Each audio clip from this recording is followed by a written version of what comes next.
Então, pessoal, vamos estar discutindo aqui sobre a histofisiologia do sistema genital masculino.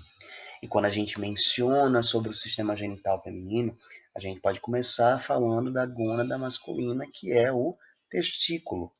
Então, o testículo, ele tem um emaranhado de túbulos, que são os próprios túbulos seminíferos que estão ali enovelados.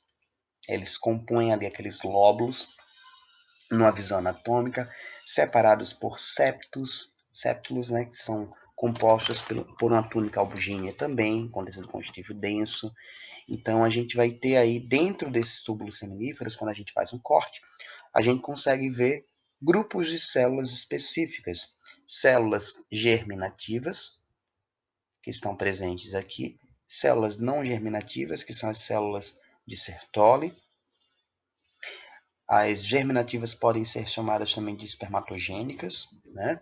E entre esses túbulos seminíferos, aqui a gente tem um túbulo seminífero, dois, três. Entre eles a gente consegue ver células presentes no interstício, que são as células de Leydig. Então a gente vai estar esmiuçando cada uma dessas células e explicando as principais partes de cada uma destas células.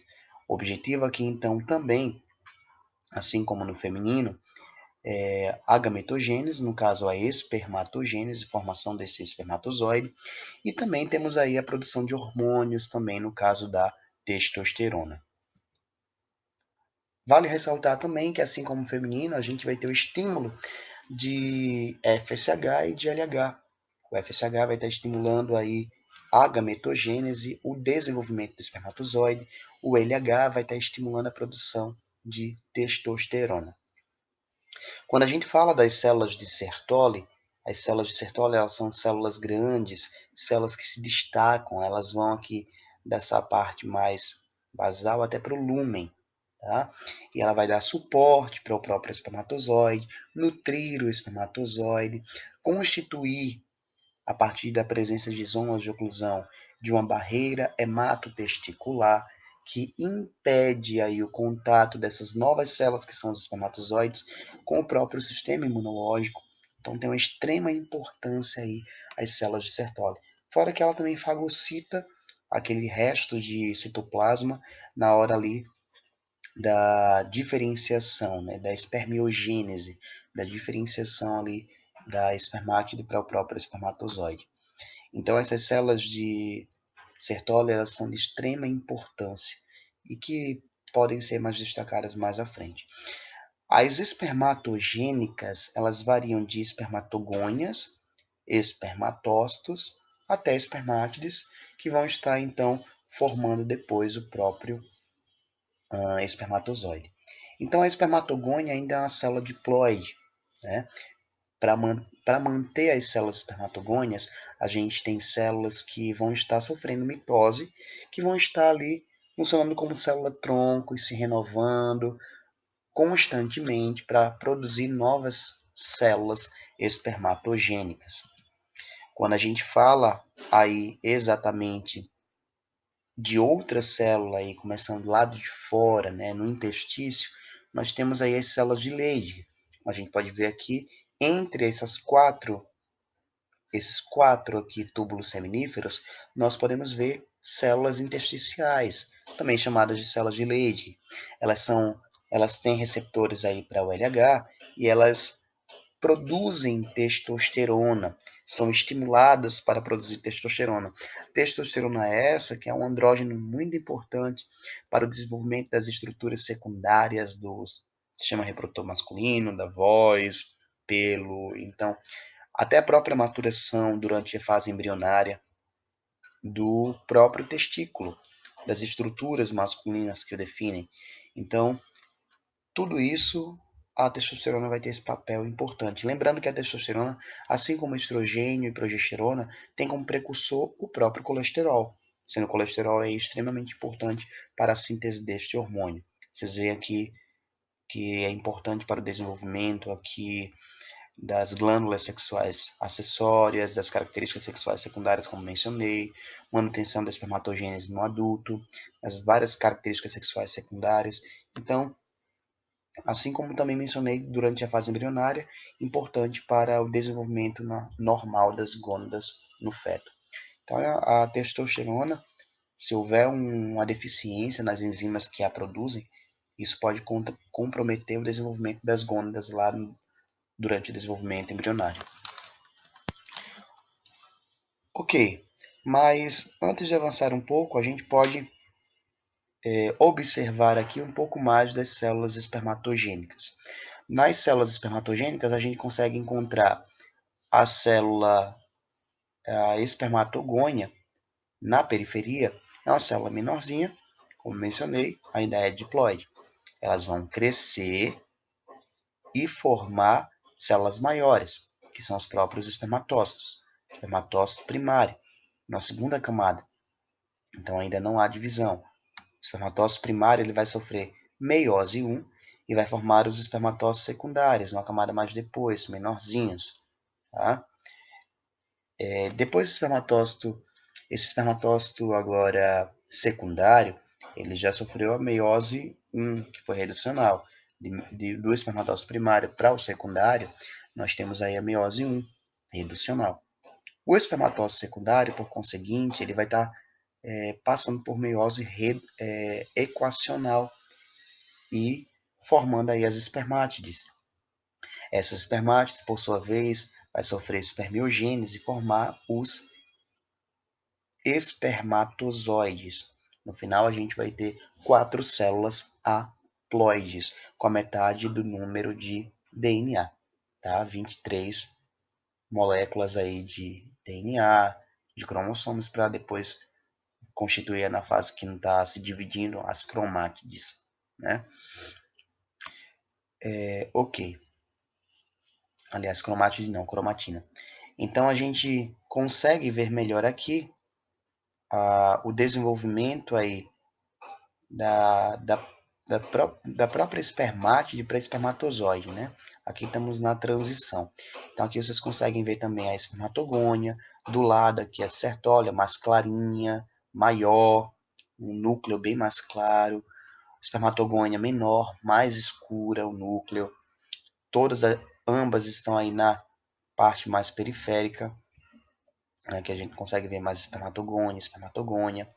Depois a gente vê aqui um espermatócito bem grande, né? Ó, um espermatócito bem grande, seguido aqui da espermatogônia. Depois a gente vai estar vendo espermatócitos secundários, menorzinhos, numa camada mais próxima do lúmen, que vai se diferenciar aí nas espermátides, vai estar se diferenciando depois, aqui espermátides, que vão estar modificando-se para formar os espermatozoides que vão vir aqui para o lúmen. Esses espermatozoides, eles vão dar sequência depois para o epidídimo. Então, como é um túbulo, o túbulo seminífero é um túbulo, ele vai sair exatamente aí de dentro do túbulo seminífero para túbulos eferentes, para se conectar então com os ductos ou túbulos epididymários. Então, aqui a gente vê exatamente na luz a presença dos espermatozoides. Aqui conseguimos ver a presença de um epitélio pseudoestratificado, cilíndrico, com estereocílios. Esses estereocílios eles servem aí para o amadurecimento do próprio espermatozoide. Então, além da função de amadurecer o espermatozoide aí no epidídimo, a gente também tem um armazenamento dele. Vale ressaltar também que externamente a gente pode encontrar fibras musculares lisas que servem também para a contração e para gerar o movimento peristáltico necessário para o processo de ejaculação, de liberação desse espermatozoide que vai estar aí armazenado, né? A gente tem uma cabeça, um corpo e uma cauda a nível anatômico do próprio epidídimo, mas vale ressaltar também que numa importância funcional é que há o processo de decapacitação aqui do próprio espermatozoide, impedindo que esse espermatozoide ele fecunde antes da hora. Quando chegar lá exatamente no interior ali das vias do sistema reprodutor feminino, esse espermatozoide ele vai ser capacitado, permitindo que ele seja apto a fecundar. Então a gente vê exatamente esse essa continuação do próprio epidídimo, né? Ele é um sistema de ducto.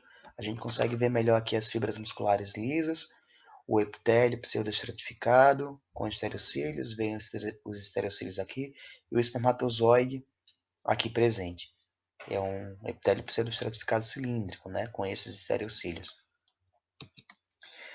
Dando sequência ao próprio epidídimo, nós temos o ducto deferente.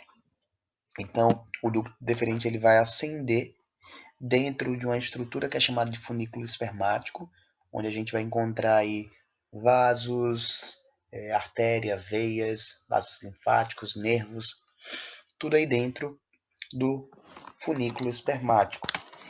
Então, isso vai estar, o ducto deferente vai ter o papel de conduzir o próprio espermatozoide, que vai lá em direção ao ducto ejaculatório, que daqui a pouco a gente vai mencionar mais à frente.